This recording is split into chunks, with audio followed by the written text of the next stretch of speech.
Trainee IPS Uday కృష్ణారెడ్డికి నేటి నుంచి 2 రోజుల పోలీస్ కస్టడీ కొనసాగనుంది. కోర్టు అనుమతితో పోలీసులు ఉదయ్ కృష్ణారెడ్డిని 2 రోజుల పాటు కస్టడీలోకి తీసుకురానున్నారు. విచారణలో భాగంగా ఆయనకు పొటెన్షియల్ టెస్ట్ నిర్వహించేందుకు కూడా అనుమతి లభించింది. మరోవైపు ఉదయ్ కృష్ణారెడ్డి దాఖలు చేసిన బెయిల్ పిటిషన్ కోర్టు కొట్టివేసింది. దీంతో 2 రోజుల కస్టడీలో పోలీసులు కీలక అంశాలపై విచారణ చేపట్టనున్నారు. కేసుకు సంబంధించిన పూర్తి వివరాలు విచారణలో వెలుగులోకి వచ్చే అవకాశాలపై ఉత్కంఠ నెలకొంది.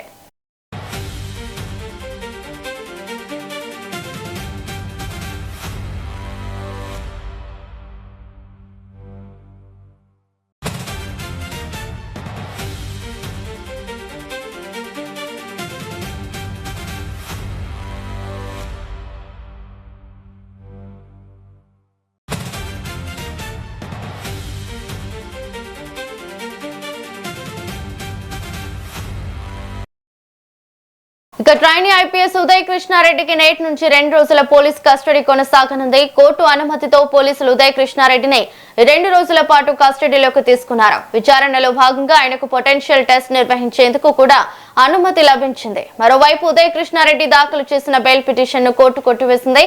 దీంతో 2 రోజుల కస్టడీలో పోలీసులు కీలక అంశాలపై విచారణ చేపట్టనున్నారు.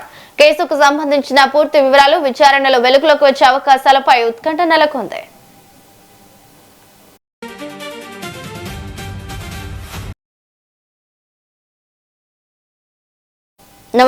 ఇక ఇదే అంశంపై పూర్తి డీటెయిల్స్ మా ప్రతినిధి అక్రమ్ ఫోన్ ద్వారా అందిస్తారు. అక్రమ్, చెప్పండి.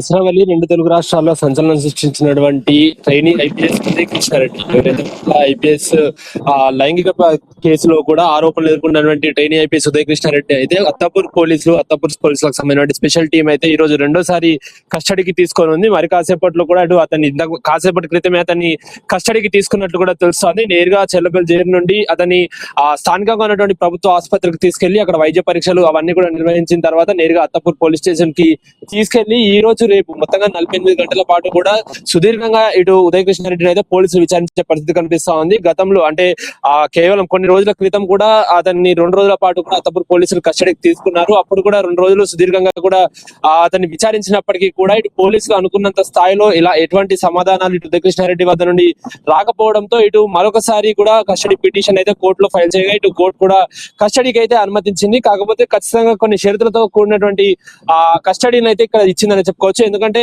ఇంతకు ముందు కస్టడీలో భాగంగా ఇటు ఉదయ్ కృష్ణారెడ్డిని సీసీ కెమెరా లేని ప్రదేశంలో అదే విధంగా అతన్ని ఎన్కౌంటర్ చేస్తామంటూ కూడా బెదిరించారు. నువ్వు ఈ విధమైనటువంటి నిజాలు ఒప్పుకోకపోతే ఖచ్చితంగా నీపై ఎన్కౌంటర్ వేటు వేస్తామంటూ కూడా బెదిరించాలంటూ కూడా ఇటు ఉదయ్ కృష్ణారెడ్డి మెజిస్ట్రేట్ ముందు సంచలన ఆరోపణలు చేశారు. సో అవన్నింటినీ కూడా పరిగణలోకి తీసుకున్నటువంటి కోర్టు అప్పుడు అత్తపూర్ పోలీసుల పైన కూడా కాస్త సీరియస్ అయింది. ఎందుకు మీరు సీసీటీవీ ఫుటేజ్ లేని రూమ్ లో ఎందుకు ఈ విధమైనటువంటి విచారణ చేస్తున్నారు అంటూ కూడా. ఎందుకంటే సాధారణంగా కస్టడీకి కోరారంటే ఖచ్చితంగా కస్టడీ పూర్తిగా వీడియో ప్రూఫ్స్ ఉండే విధంగా కూడా కస్టడీ జరపాలి, ఆ విచారణ పూర్తిగా కూడా జరపాలి, అదంతా కూడా రికార్డింగ్స్ ఉండాలి. కాకపోతే ఉదయ్ కృష్ణారెడ్డికి చేసినటువంటి ఫస్ట్ కస్టడీలో ఇవేమీ లేవు కాబట్టి సో దానిపైన కూడా కోర్టు సీరియస్ అయిన పరిస్థితి కనిపిస్తా ఉంది. సో తర్వాత ఇటు ఉదయ్ కృష్ణారెడ్డికి సంబంధించినటువంటి ఎవరైతే లాయర్స్ ఉంటారో వాళ్ళు కూడా అతని కోసం ఫైట్ చేశారు. ఇంకొకసారి కస్టడీకి పిలిస్తే ఖచ్చితంగా ఉదయ్ కృష్ణారెడ్డి రాడు. ఎందుకంటే ఒకవేళ అతను పోలీసులకు సహకరించి వచ్చినప్పటికీ కూడా ఆయనకి ప్రాణాంతకరమైనటువంటి భయాలు అతనికి చూపించి నిజాలు ఒప్పుకోవాలి అది అని చెప్తున్నారు. సో కాబట్టి రాడు అంటూ కూడా వాళ్ళు ఫైట్ చేశారు.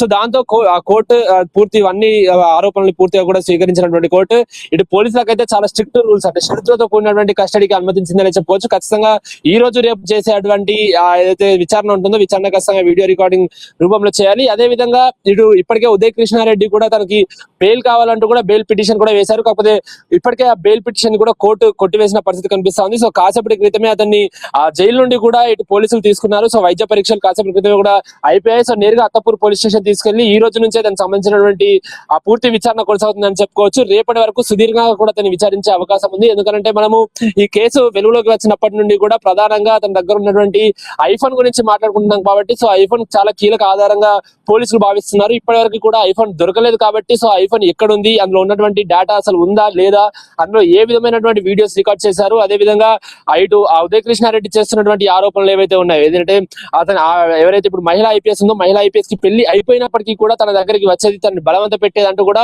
ఉదయ్ కృష్ణారెడ్డి గతంలో అతను పోలీసుల ముందు చెప్పాడు. సో అందులో నిజ నిజాలు ఎంత తర్వాత అదే విధంగా మహిళా ఐపీఎస్ ఈ కేసులో బాధితురాలు ఉన్నటువంటి ఆ మహిళా ఐపీఎస్ ఎవరైతే ఉన్నారో ఆవిడ కూడా ముందుకు వచ్చి నన్ను వేధిస్తున్నాడు, నాతో ఉన్నటువంటి ఫోటోలు వీడియోలు మా ఆయనకు పంపించి నన్ను వేధిస్తున్నాడు అంటూ కూడా చెప్పారు. కాబట్టి సో ఇవన్నింటినీ కూడా పరిగణలోకి తీసుకొని సో అవి ఎంతవరకు కరెక్ట్ ఏంటి అనేది కూడా ఈ 2 రోజుల విచారణలో పూర్తిగా తెలిసే అవకాశం అయితే స్పష్టంగా కనిపిస్తుంది.